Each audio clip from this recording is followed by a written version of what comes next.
Oke, Assalamualaikum warahmatullahi wabarakatuh. Pada kesempatan hari ini, malam hari ini, kita akan membahas tentang pemahaman tentang peserta didik dan pembelajaran. Sebelum itu, saya memperkenalkan diri dari kelompok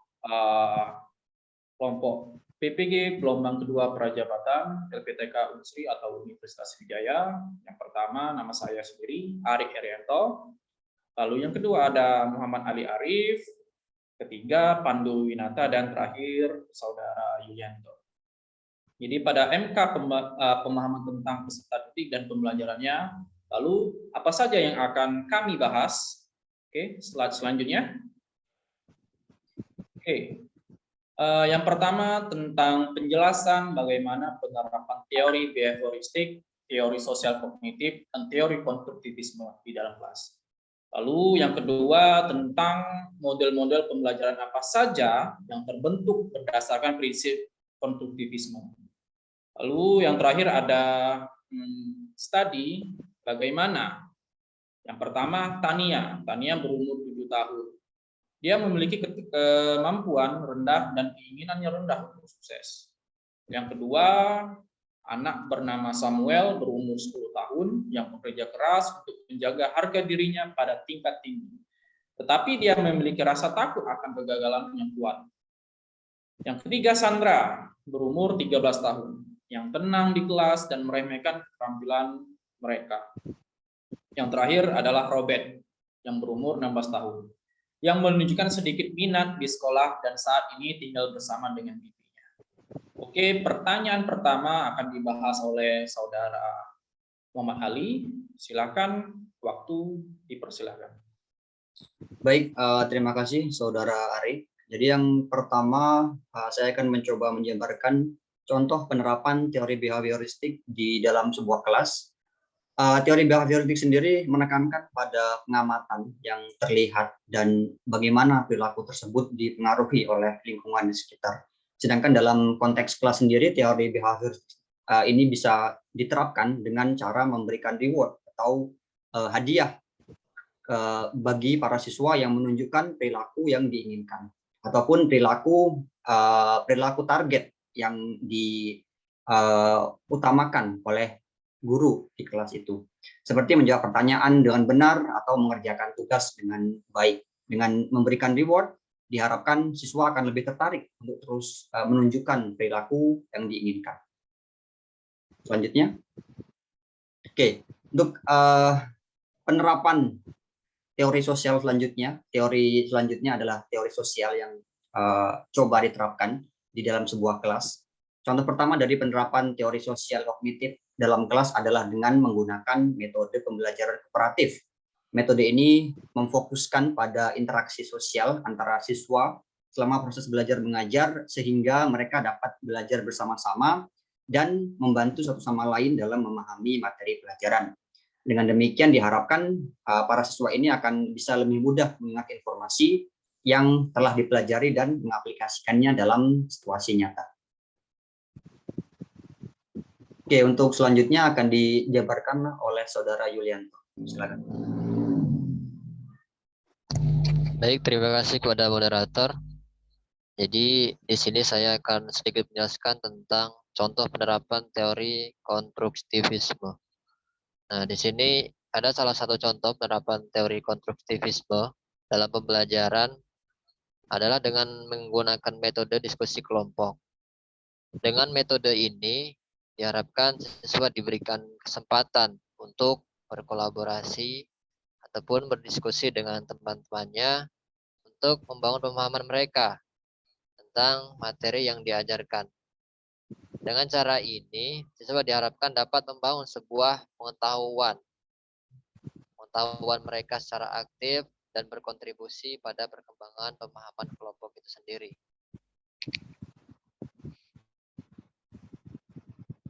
Oke, baiklah. Saya akan mencoba menjawab pertanyaan nomor 2, yaitu tentang model pembelajaran konstruktivisme. Yang pertama itu sebenarnya ada berbagai macam metode yang bisa diterapkan, tapi di sini kami akan mengambil 2 metode. Yang pertama itu pembelajaran kooperatif. Dalam model ini, siswa bekerja sama dalam kelompok kecil untuk menyelesaikan tugas dan mencapai tujuan pembelajaran yang telah ditetapkan. Di sini guru akan membentuk kelompok yang kecil-kecil, dan kemudian guru akan memberikan pertanyaan, dan kemudian pertanyaan itu akan didiskusikan dan dijawab bersama-sama. Yang kedua ada active learning ya. Dalam model ini siswa dilibatkan secara aktif. Di sini sistem pembelajaran penyampaian materi bersifat pada murid. Itu sebabnya murid diminta untuk aktif dan mengungkapkan pendapatnya di kelas.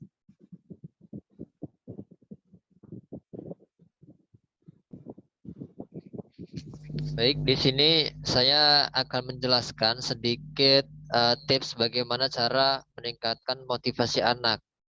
Dalam hal ini kasus yang pertama yaitu Tani berumur 7 tahun.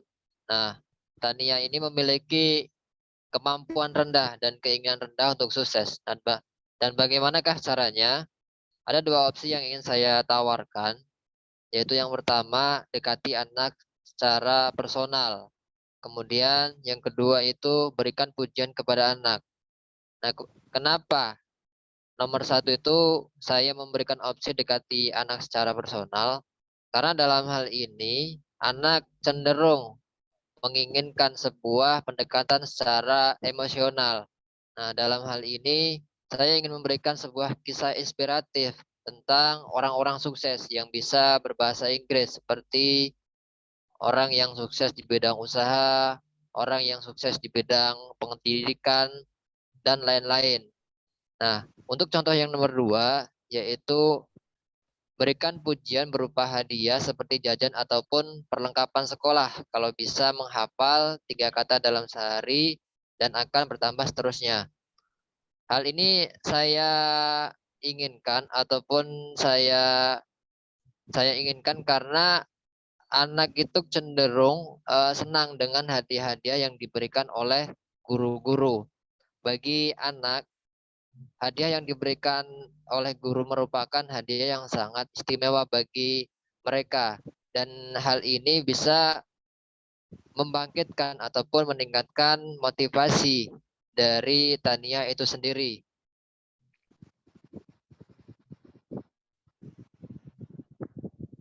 Oke, terima kasih atas kesempatannya. Lalu kasus kedua ini tentang Samuel yang berumur 10 tahun.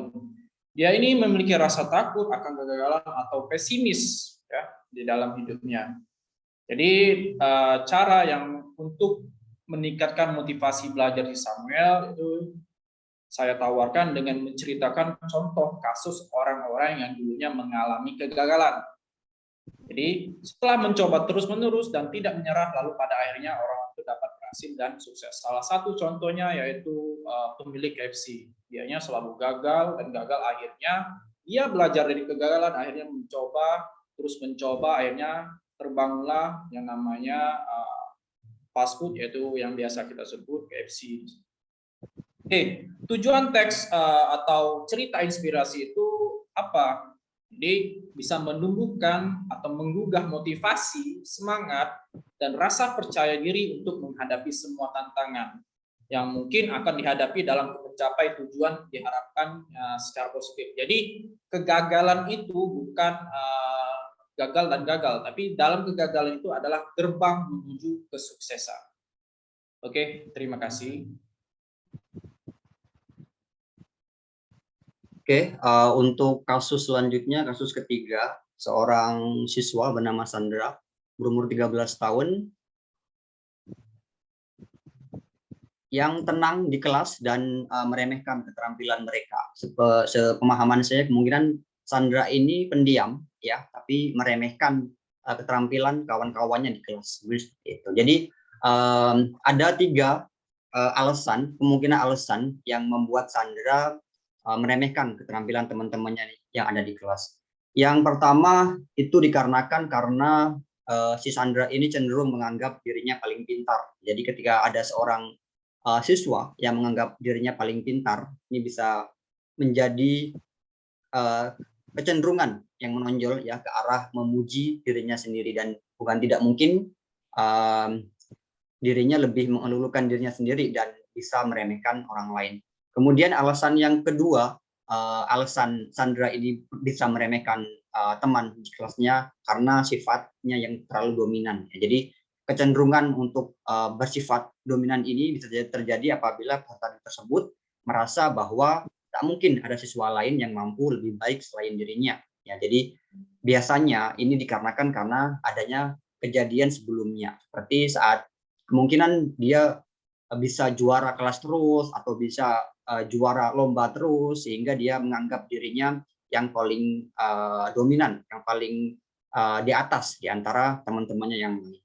Kemudian yang ketiga karena adanya gengsi. Jadi rasa gengsi yang mungkin bisa disebabkan karena persaingan juga bisa memicu sifat meremehkan antar sesama dengan tujuan untuk meningkatkan harkat dan martabatnya sendiri. Oke, selanjutnya ada beberapa pendekatan yang kita sebagai guru bisa lakukan untuk menghadapi siswa semacam Sandra ini. Jadi kami mengajukan 4 cara, 4 pendekatan yang bisa kita para guru lakukan. Yang pertama yaitu dengan cara mendekati anak secara personal, ya, seperti saat di waktu istirahat kita bisa mengajak peserta didik tersebut untuk mengobrol secara personal dan santai di tempat yang tenang seperti ruang BK.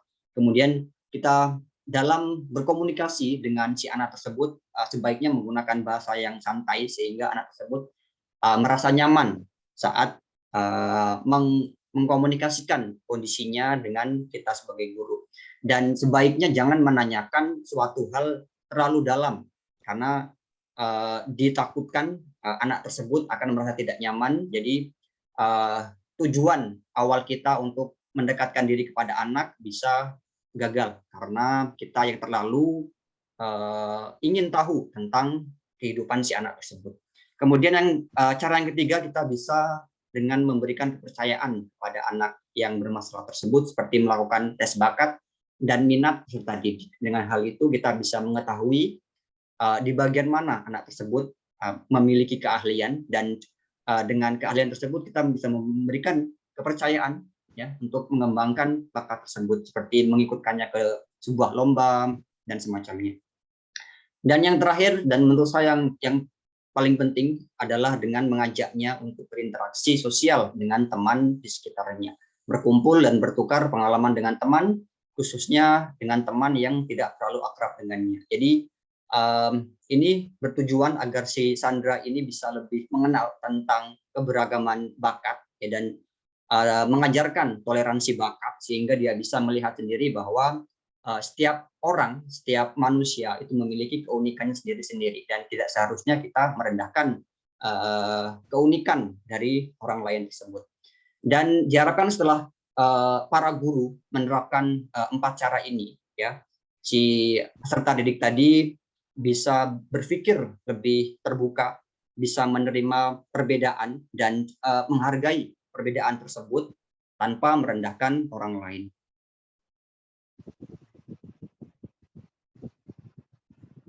Baiklah, saya akan menjelaskan kasus yang keempat, yaitu kasus yang tentang anak bernama Robert, yaitu yang berusia 16 tahun.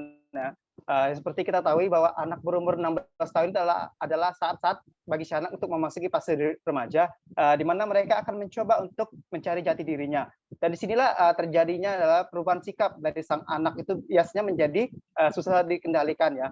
Dan pada tahap ini mereka membutuhkan tuntunan dari orang dewasa untuk membantu mereka. Dan orang dewasa dalam hal ini itu bisa berupa orang tuanya, tapi orang tuanya sendiri si Robert ini tidak bisa dihubungi dan bibinya mungkin ya bisa sibuk, ya. Jadi di tahap ini guru bisa menggali minat dan bakatnya, kemudian mengarahkan minat dan bakatnya tersebut ke arah yang lebih baik, ya.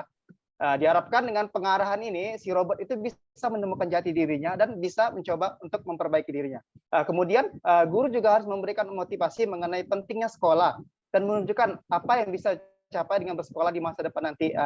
Dia harus tahu bahwa sekolah itu penting loh, dan tanpa sekolah ya mungkin dia bisa sukses, tapi dengan bersekolah diharapkan si Robert itu bisa mencapai kesuksesan yang lebih baik lagi nanti ke depannya. Baiklah, terima kasih. Oke, terima kasih Bapak Ibu sudah menyaksikan presentasi atau hasil diskusi pada hari ini.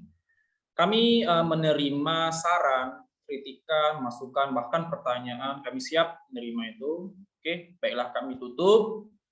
Terima kasih atas kesempatannya. Wassalamualaikum warahmatullahi wabarakatuh.